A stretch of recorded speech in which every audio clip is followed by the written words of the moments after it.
इंशाअल्लाह थोड़ा आगे बढ़ते हैं। जैसे मैंने अभी कहा आपको कि कुरान पाक को पढ़ना और समझना बेहद आसान है, बस थोड़ी मेहनत की ज़रूरत है। इसके साथ साथ मैं ये भी कहूँगी कि हम उर्दू पढ़ने वालों को, उर्दू बोलने वालों को और जो उर्दू को समझते हैं और लिखते हैं उनके लिए कुरान पाक को समझना मज़ीद आसान हो जाता है। और फिर तहज्जी वही हैं। हमने पहले अलिफ बे ते पढ़ा था, जबकि अरबी ज़बान में हमज़ा बा ता इस तरह पढ़ा जाता है, लेकिन लिखना तो वैसे ही होता है, कोई फ़र्क नहीं है। और अरबी ज़बान का एक एक लफ्ज़ इतनी बड़ी वसी मायने रखता है कि अगर कुरान पाक उर्दू में होता तो कुरान पाक का जो वॉल्यूम इस वक्त है इससे कई गुना ज़्यादा होता। मसलन अगर मैं कहूँ, जैसे मैंने पिछली आयत बताई थी, जो आयत का टुकड़ा बताया था, कतला, कतला के मानी है उस एक मर्द ने कत्ल किया।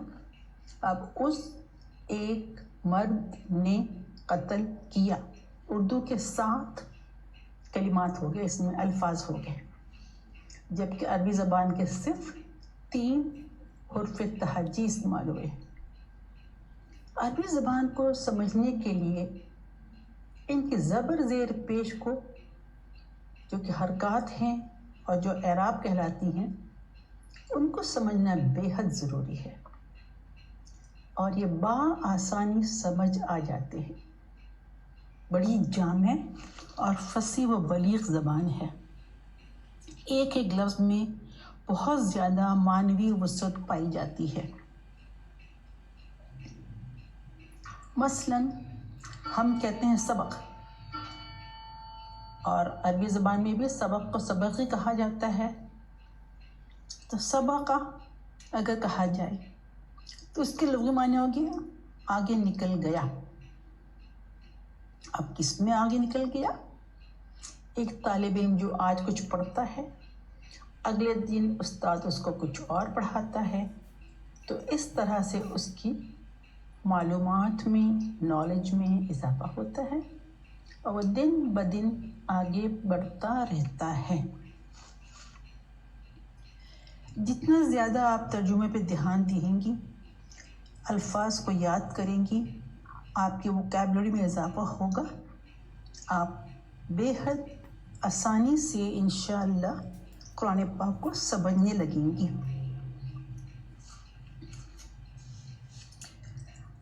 अब कुरान पाक को इसके अरबी ज़बान में समझना क्यों ज़रूरी है? पहले बता चुकी हूँ मैं आपको कि डायरेक्ट जो कलाम होता है उसका असर भी ज़्यादा होता है।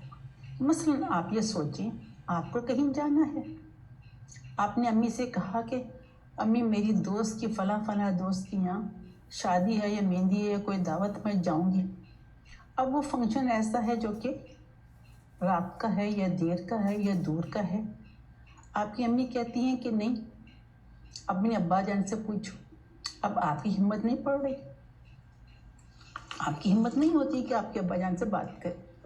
अम्मी से आप कहते नहीं मैं तो जाऊँगी, मैं तो ज़रूर जाऊँगी।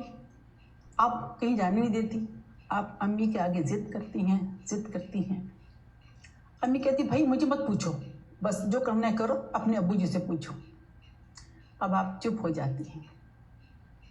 आपके अब्बा जान पास कहती अब्बू मुझे जाना है, बड़े लाड प्यार से कहती हैं। अब क्योंकि दावत कहीं दूर की है, रात की है, आपके वालिद साहब नहीं चाहते कि आप अकेली जाएं। वो कहते नहीं, मैंने कहा ना नहीं, बस नहीं जाना। क्या मजाल है आपके बात करेंगे दोबारा? नहीं ना। तो डायरेक्ट बात की समझ और अच्छी आती है और वो बात दिल पे असर भी करती है।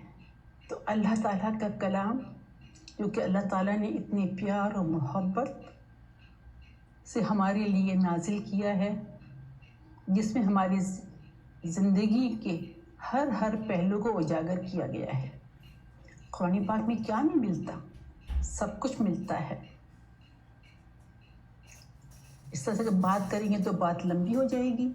مختصر یہ کہ قرآن پاک اگر جب ہم اللہ تعالیٰ کے کلام کو ترجمے کے ساتھ، تلاوت کے ساتھ سمجھنے لگیں گے تو آپ کا مزہ دوبالا ہو جائے گا انشاءاللہ۔ اور یقین کیجیے ہم اردو بولنے والے لکھنے والے بہت زیادہ خوش قسمت ہیں کہ ہمیں اس کا سمجھنا اور بھی آسان ہے۔ ہمیں اس کے حروف تہجی الفابیٹس ABCD کی طرح یاد نہیں کرنے پڑتے۔ اب تو وہ بدل گیا، آ با تا ہو گیا سارا، بالکل سب چینج ہو رہا ہے۔ نہ بدلا تو قرآن نہ بدلا، عربی نہ بدلی، الحمدللہ۔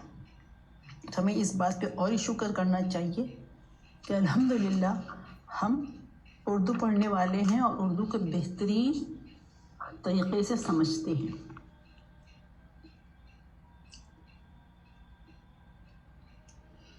تلاوت کے معنی بتائے تھے میں نے آپ کو کہ جو پڑھیں وہ سمجھیں اور ہمیں ترجمہ پیچھے پیچھے ساتھ ساتھ چلے، اور یہ کہ وہ دل و دماغ میں جذب ہوتا جائے۔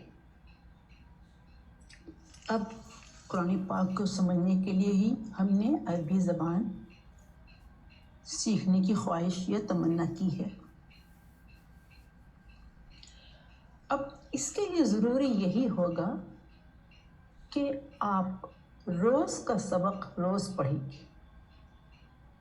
آپ اپنا ایک وقت مقرر کر لیں، انشاءاللہ ہم آپ کو ہفتے میں 2 بار یا جیسے جیسے مناسب ہوگا اسی طرح سے ریکارڈ کر کے آڈیو بھیجا کریں گے۔ آپ ان کو سنا کیجیے اور ان کو دہرایا کریں اور کوشش کریں کہ ان کو اچھی طرح ریوائز کیا کریں۔ آج کا کام کل پر نہیں ٹالنا، کبھی بھی نہیں۔ جتنا بھی آپ کوشش کریں گی کہ آج کا سبق آج ہی پڑھیں، آپ کے لیے آسانی رہے گی۔ یہ تو رہی آپ کی زبانی باتیں ہو گئی، لیکن دیکھیں نا جب آپ زبانی کوئی کام کرتے ہیں تو بھول بھی جاتے ہیں، اس لیے کسی چیز کو لکھ لینا بہت بہتر ہوتا ہے۔ لکھنے کے لیے آپ کیا کیجیے گا، لانگ رجسٹر جو ہوتے ہیں نا 30 لائن والی 30 لائنز والی وہ لیجیے گا۔ چھوٹی چھوٹی کاپیز جو ہیں وہ عربی گرامر کے لیے صحیح نہیں ہیں، کیونکہ اس میں آگے گردانیں بھی آئیں گی، کچھ اور چیزیں بھی آئیں گی۔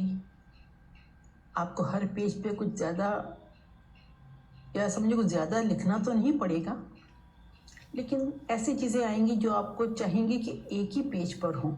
چھوٹے چھوٹے صفحوں پر لکھنا اور ان کو بار بار پلٹنے سے ذہن بھی بڑھ جاتا ہے۔ تو آپ لانگ رجسٹر لیجئے جس میں 30 لائنز ہوں، کوشش کریں مل جائے آپ کو۔ اس میں یہ رجسٹر آپ کو بہت موٹا نہ ہو۔ ہم ناؤن یعنی اسم کے لیے الگ رجسٹر استعمال کریں گے اور فعل یا ورب کے لیے دوسرا استعمال کریں گے۔ ایک ہی رجسٹر جب بہت موٹا ہو جاتا ہے تو وہ پھٹ جاتا ہے۔ آپ کو اس کاپی کا بے انتہا خیال رکھنا ہے۔ وہ کیسے؟ اس کو صاف ستھرا رکھیے، اس کو کور کر دیجئے یا پلاسٹک کا کور لگا دیجئے تاکہ گندا نہ ہو، پھٹے نہ۔ دیکھیے ہم نے یہ اسکول میں کبھی کوئی سبجیکٹ پڑھا تھا، ہم نے کتنا ہی اچھا رجسٹر بنایا ہوگا، وہ میٹرک تک کام آیا ہے، انٹر تک کام آیا ہے، BA تک کام آیا، اور پتہ نہیں کہاں گیا، ساری چیزیں کھو گئی۔ لیکن اگر آپ کا عربی گرامر کا رجسٹر نیٹ اینڈ کلین اور بہت اچھی طرح رکھا ہوگا تو یہ رجسٹر ہمارے بعد اگلے پڑھنے والے کے لیے ہمارا صدقہ جاریہ ہوگا۔ تو کیوں نہ ہم اس کو سنبھال کے رکھیں۔ دوسری ایک بات، اس کے سنبھالنے میں یا اس کو اچھی طرح رکھنے میں ایک اور احتیاط کیا ضروری ہے۔ پلیز آپ گھریلو خاتون ہیں، یقیناً کچن میں کام کرتی ہوں گی، برائے مہربانی اس کو ڈائننگ ٹیبل میں نہ رکھیے گا، ورنہ جب وہ گھی کے دبے ہیں نا وہ خود بولیں گے कि बाजी ने मुझे डाइनिंग टेबल पर रख कर पढ़ा था। यकीन कीजिए दुनिया की हर चीज़ बोल रही होती है, हर चीज़ लगता है कि कुछ कह रही है, बस सुनने वाला और समझने वाली, तो क्या सुनने वाला कान होना चाहिए और समझने वाला दिल होना चाहिए। जब मैं अपने रजिस्टर चेक करती थी तो अक्सर बच्चियों के, मेरी स्टूडेंट के रजिस्टर पे घी के डब्बे होते थे। मैं पूछती थी बाजी बेटा आपने अपने रजिस्टर किचन में बैठ के लिखा था? वो कहती बाजी आपको कैसे मालूम? मैंने कहा इसका कवर कह रहा है कि ये आपने डाइनिंग टेबल में काम किया है। ठीक है, काम करती हैं आप लोग, काम करना पड़ता है तो कीजिए, लेकिन थोड़ा एहतियात से कीजिएगा। खैर ये तो बात मुझे पता है, आप लोग बहुत ध्यान से रखती। मैं आपसे मिली हूँ और आपने देखा आप लोग बड़े सफाई पसंद, बहुत ही प्यारी बच्चियाँ हैं आप मेरी। तो चलें, ये बात भी हो गई, ऑडियो लंबी हो रही है, इसको यहीं ख़त्म करते हैं। तो रजिस्टर लीजिए 30 लाइन्स वाला और उसको कवर कीजिए और नीट एंड क्लीन रखिएगा, ये सोचते हुए कि ये हमारे लिए सदका जारिया है। चलिए अगली रिकॉर्डिंग थोड़ी और करते हैं इंशाअल्लाह। अल्लाह हाफिज़, अस्सलाम वालेकुम।